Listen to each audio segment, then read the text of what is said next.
नमस्कार मित्रांनो मैत्रिणींनो. माणूस धक्के खात खातच मोठा होत असतो. तर धक्क्याला कधी घाबरू नका. मोठे मोठे धक्के आपल्याला बसत असतात. लोकांना अगदी चाइल्डहुडमध्ये बसतात. ओके, किंवा आई बाबा एक्सपायर झाले किंवा तत्सम काहीतरी. कोणाला एज्युकेशनमध्ये धक्के बसतात की मॅट्रिकला नापास झाला किंवा कॉलेजमध्ये प्रवेशच मिळाला नाही वगैरे. कोणाला पहिली नोकरी मिळते पण ती लगेच जाते. ओके, असा धक्का बसतो. कोणाला कॉलेजमध्ये विशेष गती नसते पण त्यानंतर पहिल्या 2-3 वर्षामध्ये त्याला उत्तम डोमेन नॉलेज तो मिळवतो ऑन द जॉब आणि त्याला प्रमोशन फटाफट मिळतं. पॉझिटिव्ह धक्के पण असतात, निगेटिव्ह धक्के पण असतात. ओके, एकदम डफर समजणारा मुलगा सुद्धा शेअर मार्केटमध्ये प्रचंड श्रीमंत होऊ शकतो. हा इतर लोकांसाठी धक्का असतो. आणि एक्झॅक्टली अपोजिट की जो प्रचंड हुशार आहे, ओके, खूप हुशार कॉलेजमधनं पास झालेला आहे आणि चांगली नोकरी आहे पण त्याला फायनान्शियल नॉलेज पोर आहे, तर तो मागे पडून जातो. ओके, हा दुसरा धक्का असतो 10 वर्षानंतर दोघांच्या आईवडिलांना की अरे माझा मुलगा केवढा पुढे गेला एज्युकेशनमध्ये, पण फायनान्समध्ये विशेष काय पुढे गेला नाही. पण दुसरा जो त्याचा मित्र होता तो फायनान्समध्ये खूप पुढे गेला.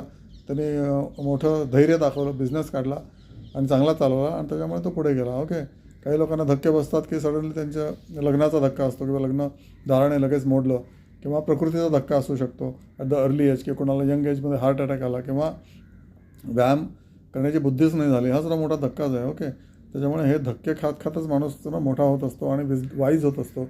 क्लेव्हरनेस आणि विजडममध्ये हाच फरक असतो. ओके, विजडम ज्याच्याकडे आहे तो माणूस आजूबाजूच्या लोकांच्या मिस्टेकमधून शिकत असतो. जो क्लेव्हर माणूस असतो तो पटापट काहीतरी करतो आणि स्वतःच्या मिस्टेक करतो.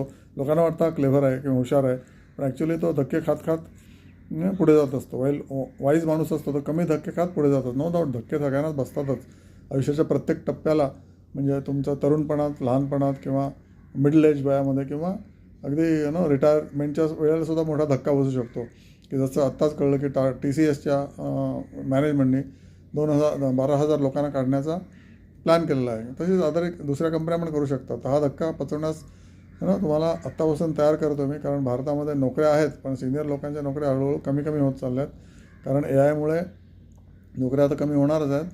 नवीन नोकऱ्या जनरेट होतील पण तुम्हाला काम करायला आणि कष्ट करायला पाहिजे. महाराष्ट्रीयन माणूस किंवा नवीन मुलं कष्ट करत नाहीत, त्याच्यामुळे सगळे बाहेरची UPमधली किंवा बिहारमधली लोकं इथे येऊन कामं करत असतात, प्रचंड पैसे मिळत असतात. तुम्ही बघा AC वायरमन, इलेक्ट्रिशियन किंवा सिव्हिल लेबर किंवा सिक्युरिटी गार्ड सगळे बाहेरचे आहेत. सगळे आसाममधले किंवा बिहारमधले आहेत पुण्याला.